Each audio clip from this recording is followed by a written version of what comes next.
我听说，这金行军之位原本该是你的，却被突然冒出的行远给抢走了。如今行远怕是已离神劫不远，下任金行军选拔在即，却又出现了刘星这个实力强劲的对手。你甘心君主之位被再次抢去不成？哼，我金行宗之事无需外人插手。你别忘了，这里是暗星界，你本不该来。我也是好意提醒你，你若想登上君主之位，与刘星的一战不可避免。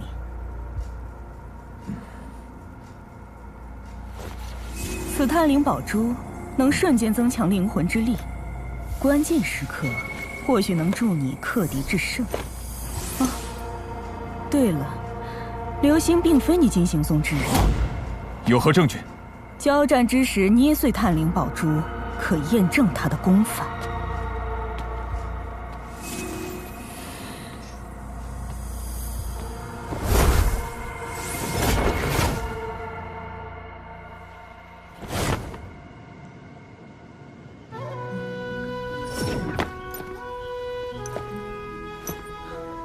不愧为金行宗的圣山，气魄非凡。君主传讯，我一直在等你，怎么这么久才来？君主就是金行君，金行宗一脉不设宗主，只有3个副宗主负责管理麾下的各个元动星。那供奉需要做些什么？15星地级高手，如若没有职位安排，便为供奉。供奉尊贵程度和副宗主相当，平日没具体事务，只在宗门有召唤时执行任务。那倒正合我意。你这次来，不会只是为了做供奉吧？我想进迷神殿。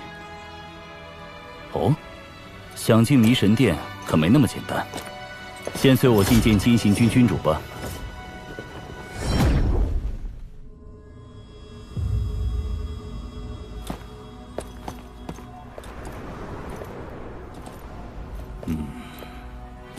刘星见过君主。这就是副宗主刘兰，金行宗的第2高手。刘星先生未免自傲了些，见到君主还不拜见。刘兰，刘星长久在星际间苦修，繁文缛节的事不必在意。刘星，得知你来圣山，我很高兴。君主，我此番前来有一事相求，希望君主能让我进迷神殿。刘星，我暗星界3大君主早有定规，迷神殿入口10万年才开启一次。那距离下次还有多久？3万年。我想请君主提前开启一次，不知君主能否出手相助？你若同意成为供奉，我就帮你。我愿接受供奉一职。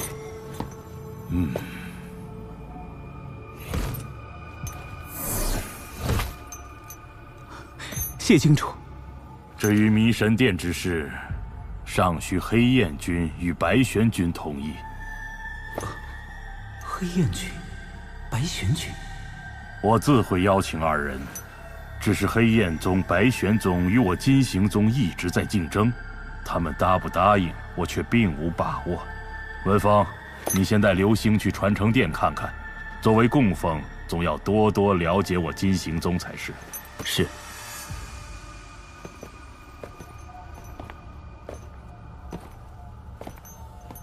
不知黑焰君与白玄君2人是否愿意帮我？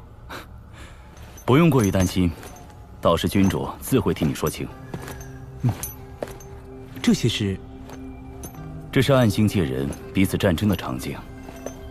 那个时候，暗星界混乱无比，彼此争斗，后来出现了3件传承之宝，才变成如今这般。那传承殿是为了记录这些画面才存在的？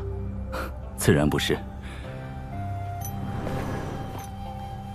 传承殿内还有一个更大的秘密，是关于传承之宝的。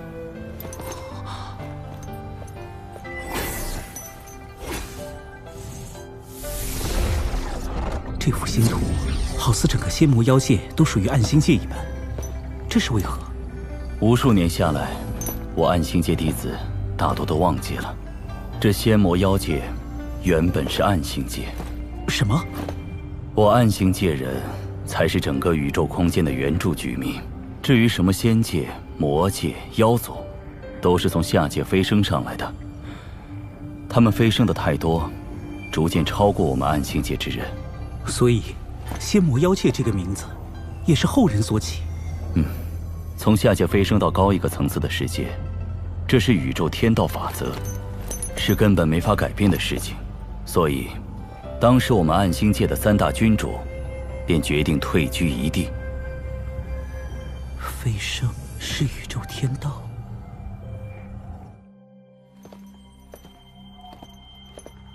黑焰君与白玄君已答应前来，实属难得。有劳君主了。黑焰君为人爽朗，说话不喜欢绕弯，你直说便是。我知道了。那白玄君呢？行远，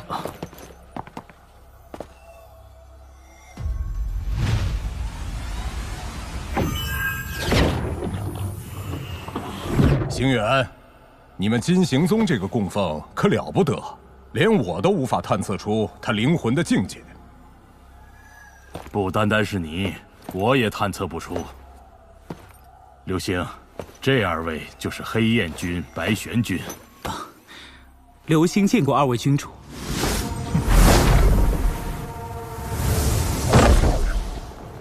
风动心不动，实力的确不凡，倒是有狂傲的资本。君主过奖了。听说这次行远请我们来，是要为你制作令牌。你凭什么？2位君主，可否随我一步偏听？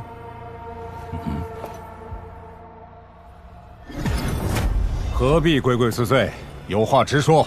破规矩，起码要有理由。不瞒2位君主，我已经达到17星地级，此番前去迷神殿是有不得已的原因。不知道2位能不能看在他的面上，帮我一次？你阳，这燕玄之剑，你是从何得来的？是拟阳先帝赠予我的，只可惜他人已不在了。拟阳先帝曾有遗言，2位君主与他交情莫逆，希望能看在燕玄之戒的份上，帮我一次。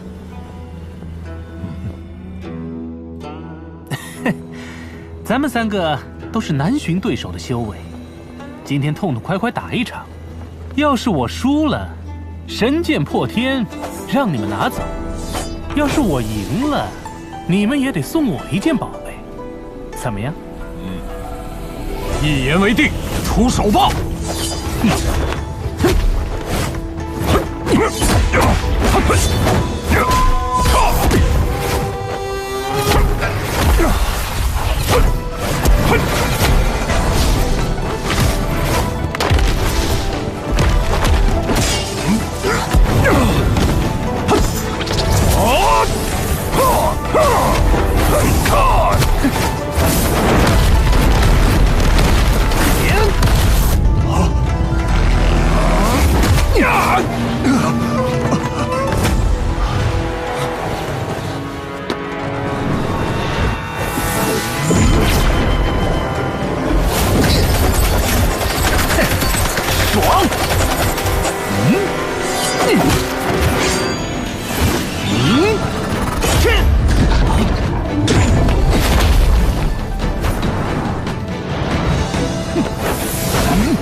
于是我们便将这枚燕玄之戒赠送给他。倪阳死前曾经传讯给我们，说他必死无疑。只是无论我们怎么问他，他都不告诉我们到底发生了什么。这一切都要从迷神殿说起。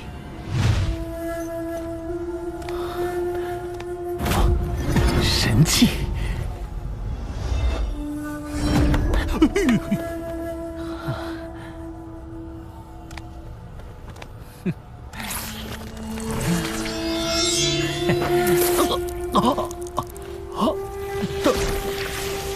疼！两位君主，逆阳先帝不希望将他的死因传播出去。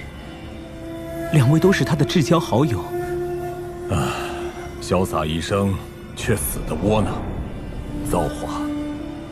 此前也是听刘兰说起你为人不端，所以我们才有了戒备之心。现在既知你与逆央的关系，炼制通行令牌这种小事，我们当然可以答应。看来，那刘兰是把你当作争夺金行军的对手了。多谢二位君主。金行军谁当，对我们没有任何影响，对暗星界也没有什么影响。你也不用谢我，要谢就谢逆央吧。可惜，逆央死了。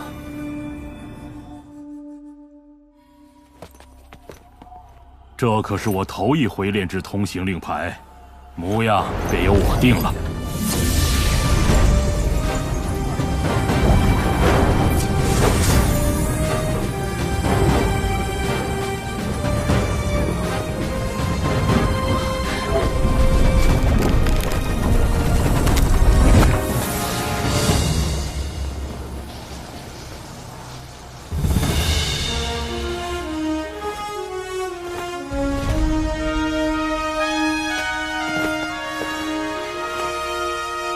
蕴含的气息，与我在迷神殿入口感受到的一模一样。这应该是三位君主传承之宝的力量了。多谢三位君主。刘星，这令牌蕴含的能量只够发射3、4次，不要随意使用，要不然能量耗空，就无法穿过封印了。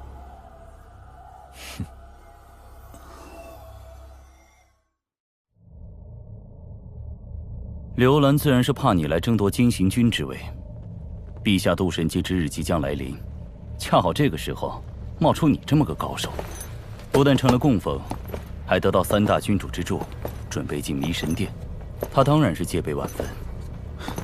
用这等手段，不过就是卑鄙宵小之徒罢了。今日多谢了，我且告辞。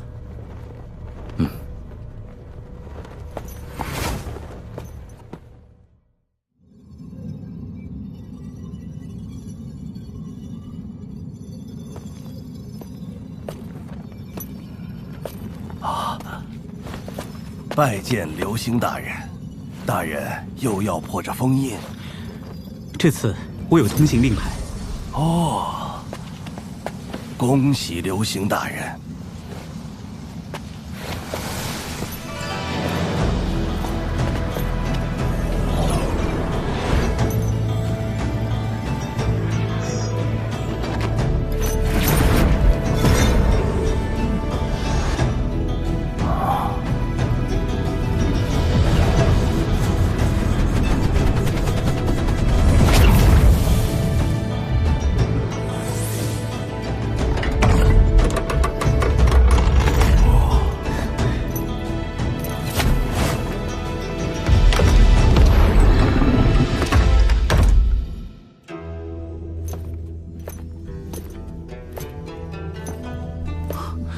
这么浓的雾，什么都看不到。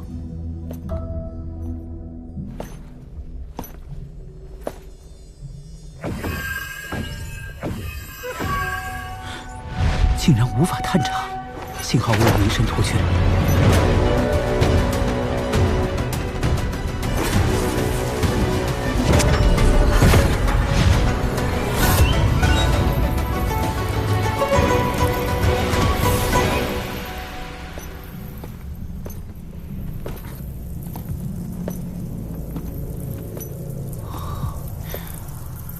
这里面的空间，竟与外面看来大不相同。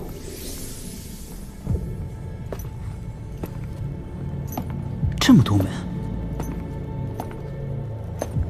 啊，还有宠物房。乌兰，我此刻正在迷神殿，发现了一些奇怪的房间。奇怪，好像是宠物的居所。听上去像是迷神殿主人饲养宠物的房间，里面有不少从各地抓来的奇异宠物。我和野渠也曾被关在这里。所谓的宠物，难道是指各界妖兽？当初霓阳仙帝放了我和野渠，但他无法释放更多妖兽。如果你有办法，希望你能够让这些妖兽恢复自由。好。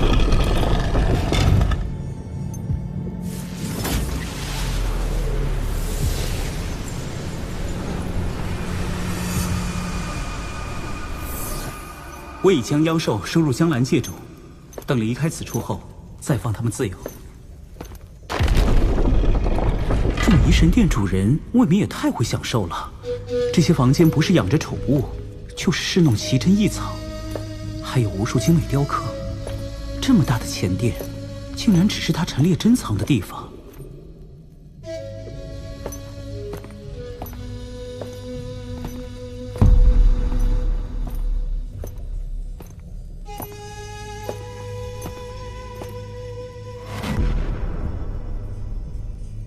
不对，空间在这里折叠了。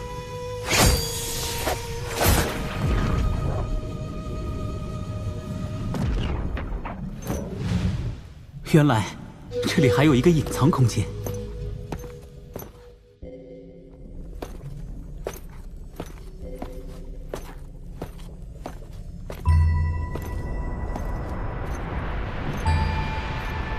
入我洞府，也算有缘。这迷神殿之内我所遗留的东西，你能够得多少就得多少吧，不怕你取得多，只怕你没有能力弄走。车侯留字，这位前辈的意思是我拿不走这些东西。哎，没进江蓝界，去哪儿了？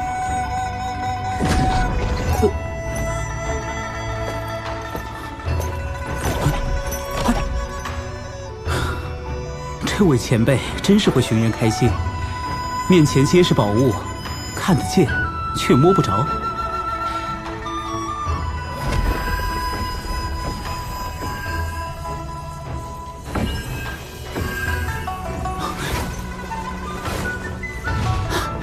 原来玄机在此。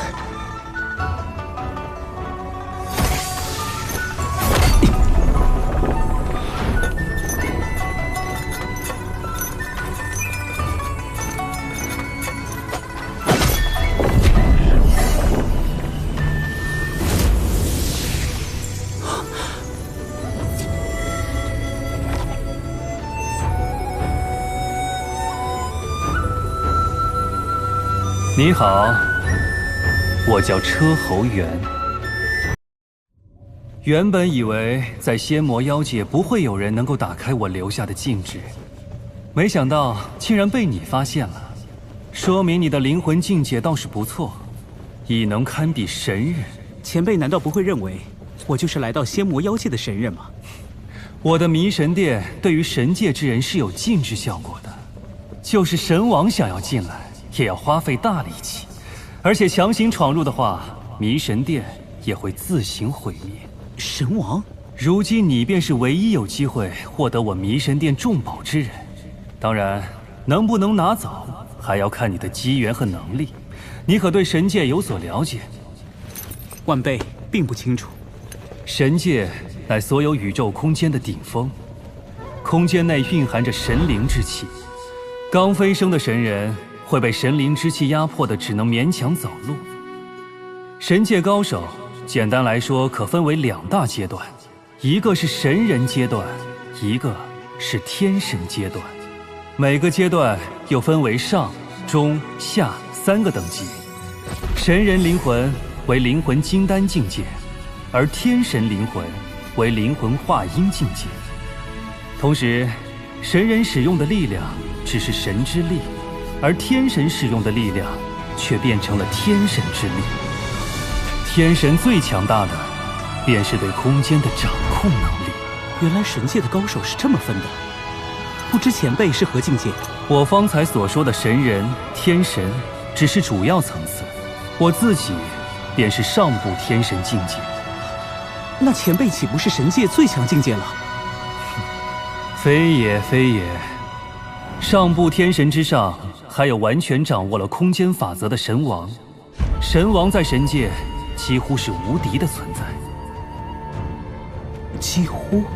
难道还有更强的？神王一旦完全掌控了时间和空间两大法则，便是天尊了。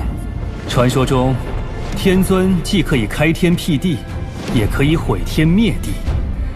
即使灵魂被灭，只要真灵还在，天尊依旧可以死而复生。这就是天尊的能力，绝对无敌。神界如此等级森严，岂不是只能按部就班升级？不然，要知道，实力虽然重要，一把好的武器也不可小视。只要你有好的武器，在神界一样可以越级杀人。而我，就是专门帮人炼制武器宝物的炼器匠师。此枪乃我亲手炼制，虽然只是上品天神器，但也无人敢小觑。是灵。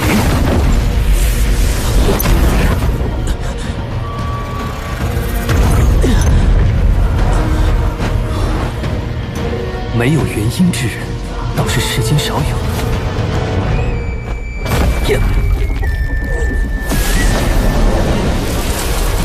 碎体。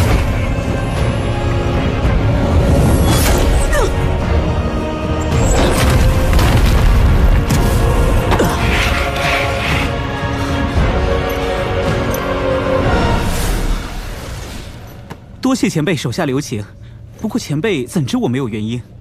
此枪还有碎体噬灵两大功效，就算躲过直接攻击，也会让对方遭受噬灵之苦，而你却能不受其扰，足见你与这枪有些缘分。不像那些神王，也不问缘法如何，只知一味相求。神王也会有求于前辈？那是自然。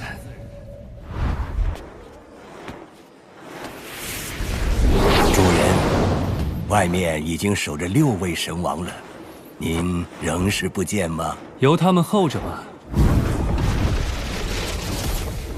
炼器之道，何谓尽头？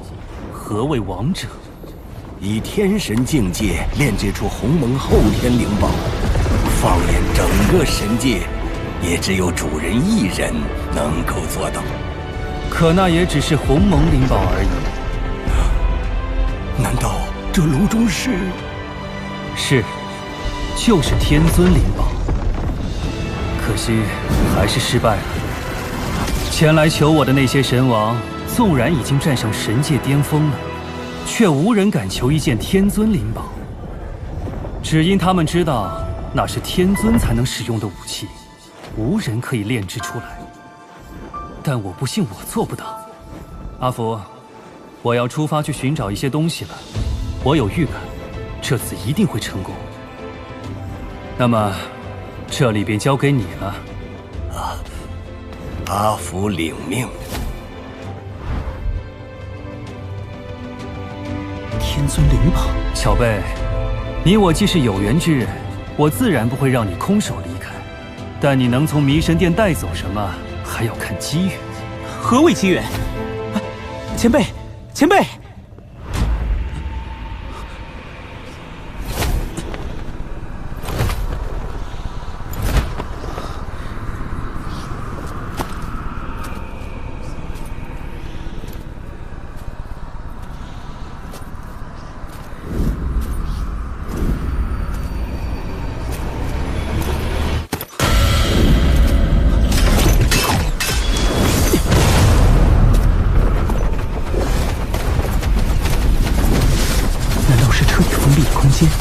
可惜几棵树又拦得住谁？看了这么久，竟毫无变化。哦，看似毫无变化，其实就是千变万化。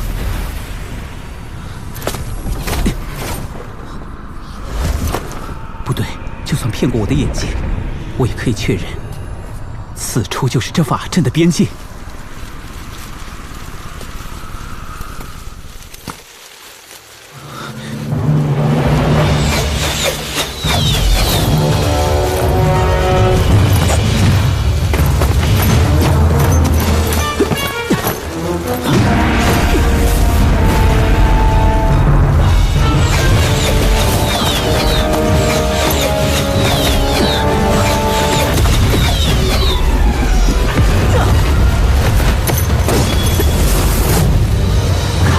坚持不住了。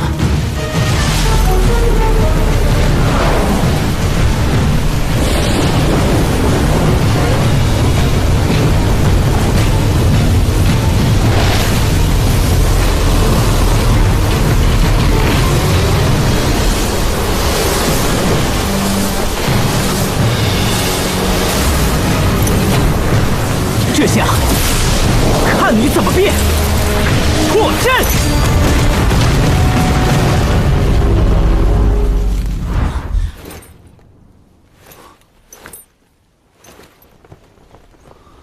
这虽是我最简单的阵法，但你既能不为幻象所迷，找到阵书所在，又能破了这阵书，也算是有些天赋。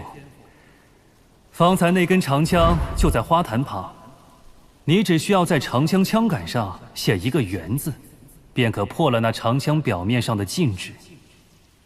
这便是我送你的礼物。前辈。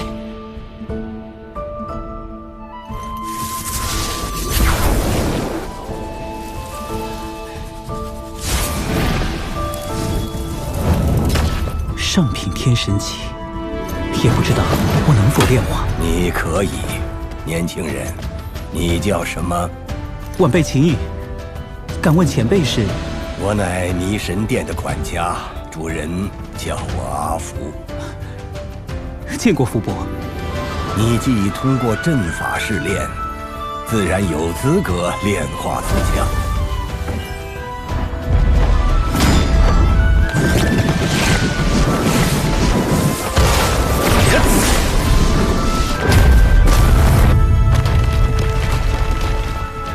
虽然只是区区上品天神器，但却被我赋予了碎体、噬灵两大鸿蒙灵宝才有的辅助效果，定然可以将攻击力提升10倍。当今神界就炼器一道，无人能在主人之上了。不知主人将如何命名此枪？残血。残血，好名字。福伯，刚才您为何断定我能够炼化此神枪？看灵魂境界，仙人境界便可炼化神器，神人境界能炼化天神器。福伯，有没有神人也无法炼化的宝物呢？有，鸿蒙灵宝。那何等实力才能炼化？鸿蒙灵宝有灵性，要炼化它，不单单要看能力，还要看机遇。若有缘，凡人亦可炼化；若无缘，天神也束手无策。当然，灵魂境界越高，炼化鸿蒙灵宝就越容易成功。想必江兰界、流星泪、金色圆珠，这3样东西便是。你既已得到主人的召见，并且通过了阵道的考验，那便算是主人唯一的继承人了。除了残血，主人还遗留了2座宝殿给你。此乃炼火殿，是主人平常炼器的地方，留有主人的炼器心得和炼器工具等。但是要开启炼火殿，有2个要求：一是体内真火达到白色净火的境界。白色净火是什么境界的火焰？黑色神火的下一层境界，起码得是天神高手方可驾驭。车侯元前辈曾告诉我，这迷神殿会将神界之人阻挡在外。那不及神人境界的人，真火怎么会是白色禁火呢？主人早就想过这一层了。啊，这就是另一个大殿。这是器物殿，藏有一些珍贵的炼器材料和天神器。最重要的是，还有几件鸿蒙灵宝，而这其中就有9颗紫元火珠。那又是何物啊？紫元火珠乃天地孕育而生的火珠，为鸿蒙先天灵宝，但论珍贵程度，还不如你那杆上品天神器残血神枪。但这9颗紫元火珠被主人炼制了一番之后，就连为一体，威力大增，同时成为了整个迷神殿的核心所在。核心？也就是说，我只要将这9颗紫元火珠炼化，便能进入炼火殿了。成功炼化后，你将成为迷神殿的主人，可以将迷神殿随身携带。但能否进入炼火殿，仍旧要看个人的实力。那除了刚刚所说的白色禁火之外，还有一个条件是什么？达到白色禁火境界之后，你就可以开启炼火殿大门。但一旦进入，就会遇到3座大阵，你必须一一破除，才可以掌握炼火殿。这3座大阵与车侯元前辈方才所炼大阵相比呢？主人方才只是探查你的天赋，而这3座大阵才是对你能力的真正考验。罢了，炼火殿以后再说，我先来开启这器物殿吧。主人曾说过，要开启器物殿，要靠神识找到这大门的机关。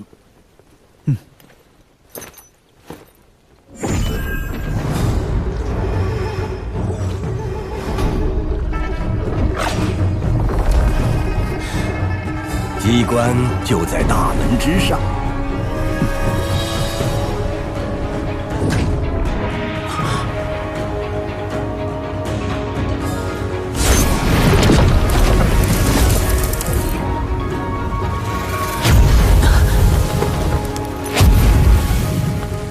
很好，现在你需要将大门拉上去。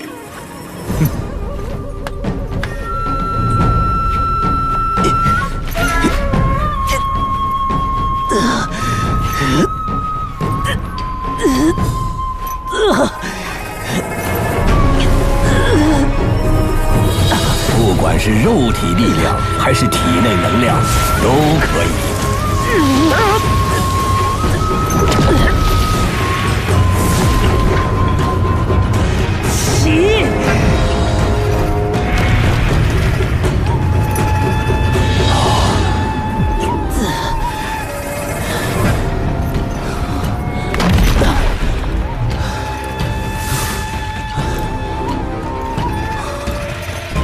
按照主人的设置，灵魂境界起码要到下部天神，也就是灵魂化婴境界，才能识破机关。我原以为你只有灵魂金丹境界，没想到竟已有这等实力，果然天赋异禀。能撼动大门已是不易，只要你的力量提升到现在的3倍，就可以完全拉起了。灵魂化婴，福伯，你有灵魂吗？你说呢？从您现身到现在，我始终察觉不到您的气息，这说明您的实力应该远超于我。但方才您见到我识破机关，却认定我已经达到化婴境界，这就奇怪了。因为我只有金丹境界，您怎会无法查探我的灵魂？那唯一的解释就是，您没有灵魂。你只是灵魂金丹境界，却能识破机关，难道有什么特殊功法不成？既然你不愿说，我也不再追问。不过，你只从我一次判断错误，就能猜到我没有灵魂，倒是心思缜密。我的确没有灵魂。这怎么可能？人最重要的就是灵魂，没有灵魂怎么可能存在呢？你说了，人最重要的是灵魂。那您是？我是被主人炼制出来的傀儡。傀儡？在神界，一些炼器高手会直接炼制出一个身体，然后赋予一些简单智慧，便成为了一个傀儡。只是炼制傀儡极难，很多都是没有感情、没有自我思想的低级傀儡而已。那车侯元前辈是如何赋予您智慧的？我也不太清楚，因为炼制傀儡，即使在神界中，会的人也不多。傅伯，您看，这是傀儡吗？是。单看这傀儡，便知炼制之人手艺极高。只用一些普通的材料，竟然会有如此成果。那这傀儡实力如何？试试方知。好，傅伯小心了。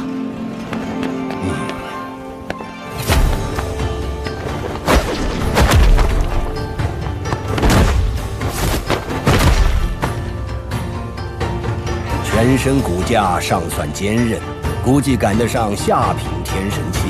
不过肌肉只能算一般，但能够炼制出这傀儡的高手，在神界也不多。只是此傀儡毫无智慧可言，炼制之人为何不顺手赋予一些简单的智慧？也许他只想让我多一分生存的保证，别的都需要靠我自己。原来有这番深意。那福伯，您的肉身实力如何？我身为神界第一炼器高手的管家，放眼神界，傀儡中比我强的可没几个。我身体的坚韧程度，绝对赶得上上品天神器。只是那又如何呢？不是生命，无法修炼，也无法感悟空间法则。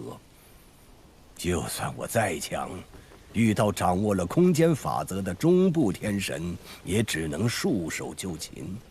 就看到这儿吧，接下来我们去中转殿。这是当年主人为雷部神王炼制鸿蒙灵宝的报酬。此树生长已于数十亿载，无论是树干还是树枝，坚韧程度都堪比上品神器。论价值，还在上品天神器残血神枪之上。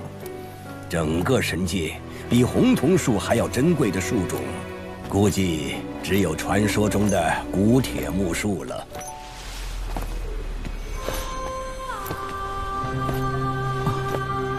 傅伯，这些柱子是干什么的呢？与屋顶不连，根本起不到支撑作用啊！秦羽，你应该知道，越高层次的宇宙空间就越稳定。主人以上部天神的实力是无法在神界打穿空间壁垒的，可是，在仙魔妖界，他就可以轻易打穿一条空间通道。所以这些柱子就是通往其他宇宙空间的通道。对。那空间通道该如何制造呢？我也参悟不透。空间法则当真如此神奇，竟然可以制造出这样的通道来。主人当时也是为了去往这些空间搜集材料，才如此耗费心神建造的。炼器之人为求材料，竟然可以做到这种份上。恐龙界，流云星上发现有乳晕灵珠；幻魔界，天蓝星上发现有五巧板石；凡人界第3空间，可风星上发现有黑崖泉水。紫玄仙，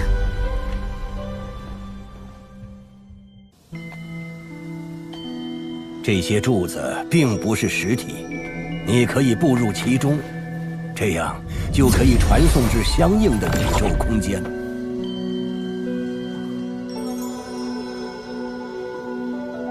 傅伯，您刚刚说只要进去就可以抵达相应的宇宙空间。对，怎么，你要进去？紫玄星是我从小生活的地方，虽然我现在有可以撕裂空间的实力，但制造一个能够让我自己进入凡人界的通道，却是远远不够。幸好，车侯前辈已经炼制好了这空间通道。思乡之情我明白，你自可前去，只要记得回来就好。放心。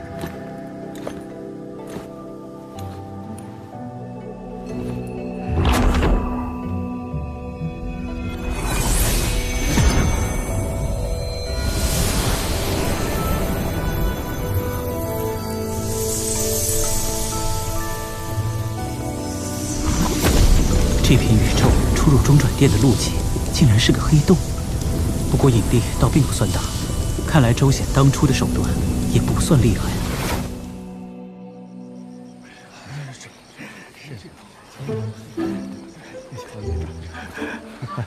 昔日的祖龙帝国、西帝国、陈帝国的帝王，都比不过咱们今日要说的这位印帝国的开国皇帝李氏。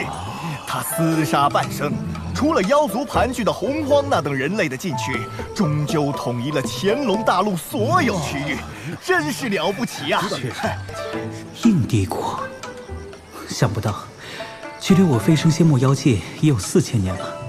乾隆大陆上也经历了一次次的王朝更替，果然没有一个王朝是能够永久辉煌的。就说这开国200余年，那是一片繁荣昌盛。四海之内皆为推崇，是，来此修真者更是趋之若鹜啊！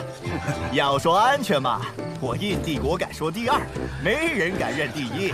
这个特别好，来，老伯看看，特别好。大哥、二哥、父皇，不知秦家现下如何了？去这边看看。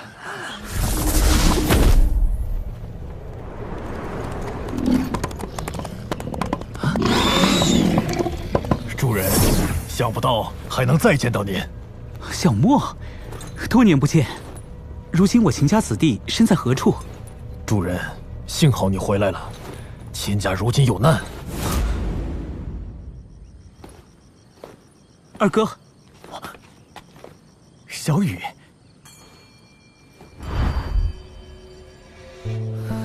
可恶！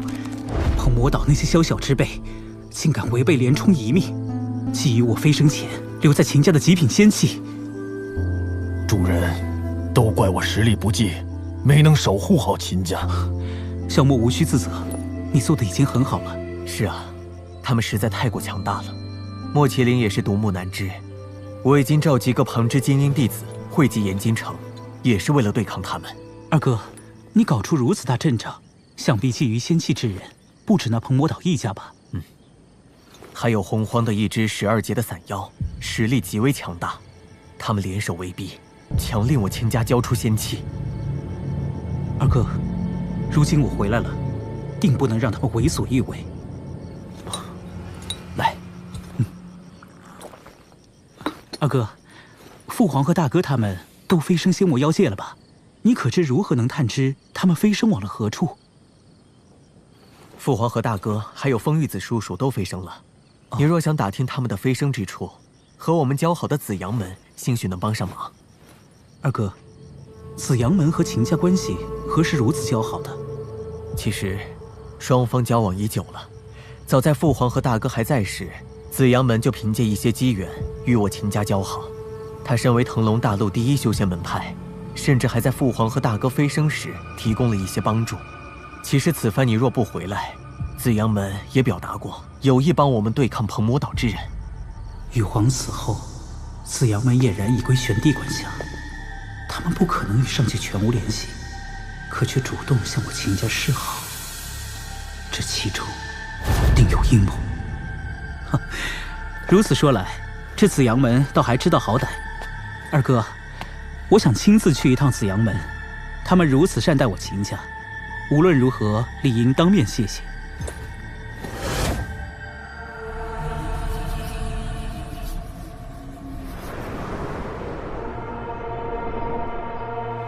我问你一件事情，你只需回答即可。我问你，我紫玄星的大乘系高手，飞升后将会到哪个星球？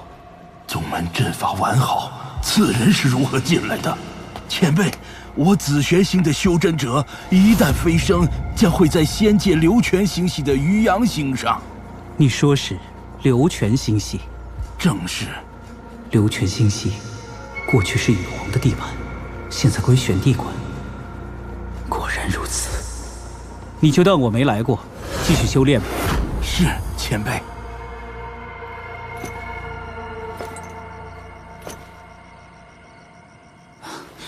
二哥留在下界总理秦家，也是责任深重。虽说洪荒修库、蓬魔岛蓝铁已被我收服，有2个12阶散妖当灵兽，应足以自保。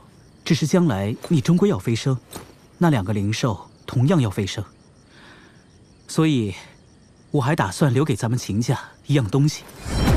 这剑仙傀儡是兰叔送我的，相当于下品天神器。剑仙傀儡？二哥，这空间戒指内有150颗极品元灵石，还有1枚玉简。关于剑仙傀儡的相关信息，你都可以从中知晓。这剑仙傀儡，有了剑仙傀儡，在凡人界，秦家简直是无敌呀！哦，二哥，这剑仙傀儡的存在，只让历代的几位长老知道，不要传出去，否则我秦家子弟一个个过于自大，那也失去我的本意了。放心，小远，你二哥我过去当了数10年皇帝，知道该怎么做。这剑仙傀儡，不到我秦家危险关头，绝对不会使用。二哥，秦家可有后人修炼我的星辰变功法？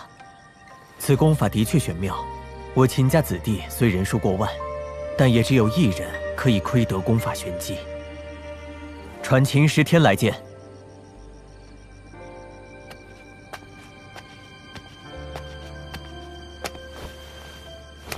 拜见太上2长老，拜见太上3长老，拜见太上3长老。师尊，叫什么太上3长老，就叫师尊吧。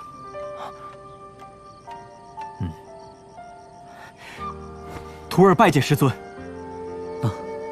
星辰变的功法博大精深，深奥无比。我会给你留下飞升之前功法的心印之意，日后要好好修炼的。多谢师尊，多谢师尊。二哥，我要走了。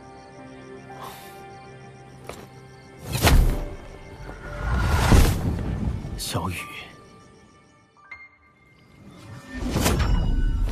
那人竟现身人间，还找来了紫阳门。知道了，你只需继续照顾起家族，其余无需多管。是。福伯，我有一件事情想要请您帮忙。但说无妨。我想请您改造一下青羽仙府。仙府？对，我担心自己飞升神界之后，家人遭到一些人的攻击，所以想在仙府上布置防御禁制来保护他们。此道我虽不精通，可毕竟跟随主人多年，随手布置几个，就是一般的神人都破不了。邪魔妖界之人，自不在话下。有劳福伯了。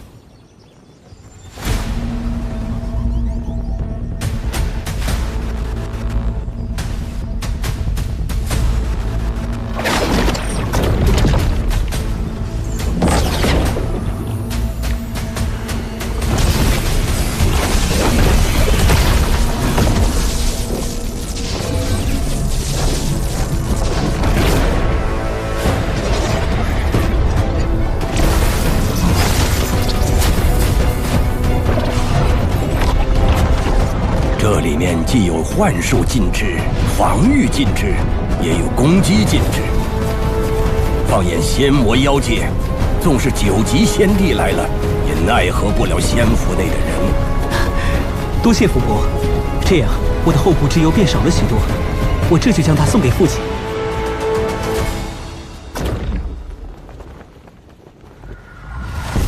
我既然准备成为迷神殿之主，自然不能让他们继续封堵大门。来者何人？速速离开！此处按照仙魔妖3界首领之命，用8、9锁空阵联合封锁起来。硬闯者，诛！你们封印此处，无非是怕人进入弥神殿中。如今我已入殿而出，你们还要拦截，我可就要硬闯了。哼，狂徒！我们72个地级高手联合布下的阵，就是龙皇亲至也断然破不了。无论你是何人，此处不许通过。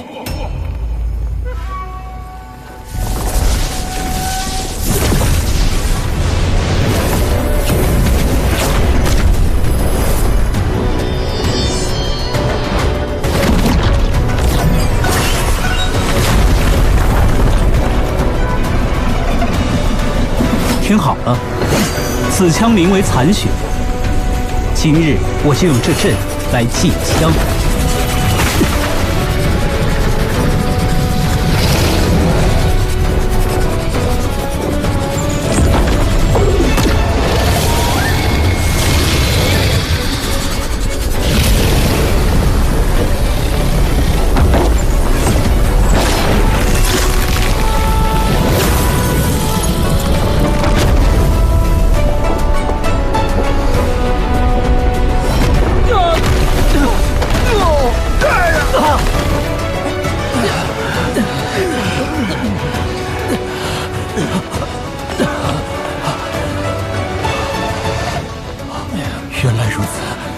原来如此。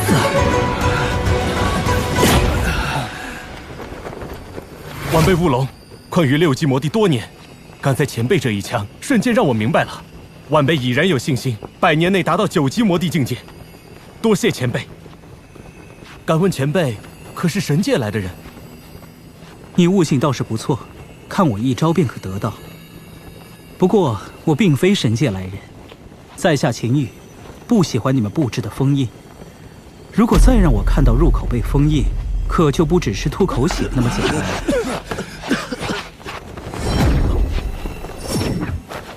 青羽前辈堪比师尊教化之恩，乌龙没齿难忘。风兄，外界盛传的那个实力极强，甚至力压羽皇玄帝的人，也叫秦羽。你说，会不会就是小羽？秦兄，我知你一向沉稳，如今你是关心则乱呢。若要抗衡羽皇玄帝，则需要9级先帝的实力。外界所说的那个秦羽，扬名于3000年前，那时距小羽飞升不过数百年，怎会有那样的实力？退一步说，小羽真的杀了羽皇，那玄帝及其麾下的9眼宗，为何对我们如此之好呢？不过话说回来，风兄，玄帝对我们秦家的恩情，也未免太过。何事让父王如此忧虑？父王，风伯伯。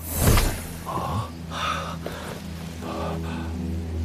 小羽是你？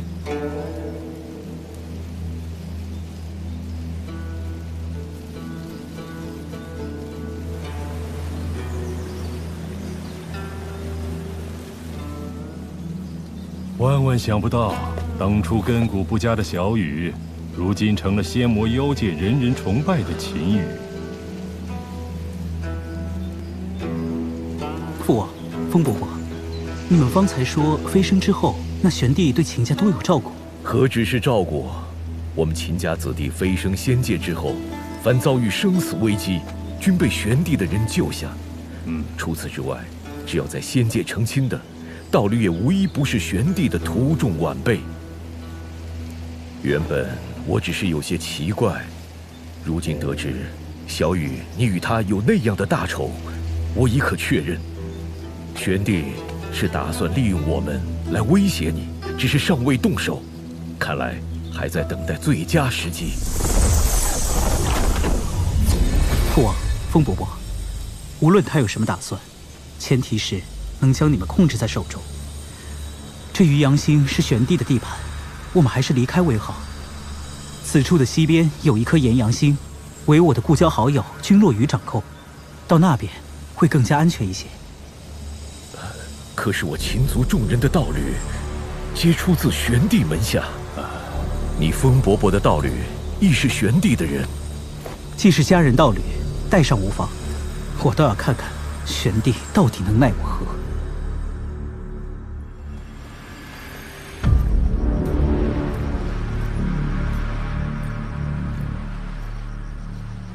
多谢骆宇兄帮我照顾家人。你又何须言谢？再说，主要还是凭着你自己的仙府护着族人。我不过是答应你，让他们在此落脚罢了。我身边麻烦不断，放眼整个仙魔妖界，也只有你才肯答应了。没想到3000余年不见，你的实力竟已达到如此境界。我虽被称为天才仙帝，到如今却远远不如你了。骆宇兄不也是已经到了8级仙帝吗？你我相差不多。你可知我成为8级仙帝之后做的第一件事是什么？哼，我又岂能不知？以你的心性，自然是去了魔界。对，我当即前去找到血衣，大仇得报，当真快哉！恭喜骆宇兄，多年的心结总算被打开。那妍儿呢？你和她要离开一段时间了。离开？去哪里？自然是回家了。青羽大哥，不要当着骆宇哥哥谈我的实力。妍儿，好久不见。青羽大哥，好久不见。我临走前本来也想去找你的。找我？骆宇哥哥，我待会再去找你。那你们先聊。想不到你竟是堂堂上级神人，你瞒得我和骆宇好苦啊。你现在已能一眼看出我的实力啦，进步很大哦。放心，我不会告诉他的，让他这傻小子自己去猜吧。说吧，有什么事找我？我这次来是和大家道别的。姥姥让我跟她回神界，也不知道何时才能回来，所以我想告诉你，其实赠予你江兰界的兰书就是我亲叔叔，而江丽就是我亲姐姐。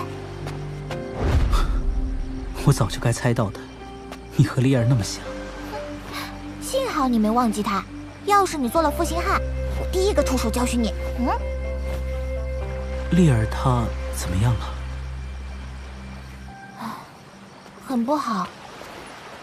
多年之前，神界发生过一次惊天战斗。奇怪的是，从那之后，追求姐姐的人就变得很多很多。这其中实力最弱的人，也是下部天神。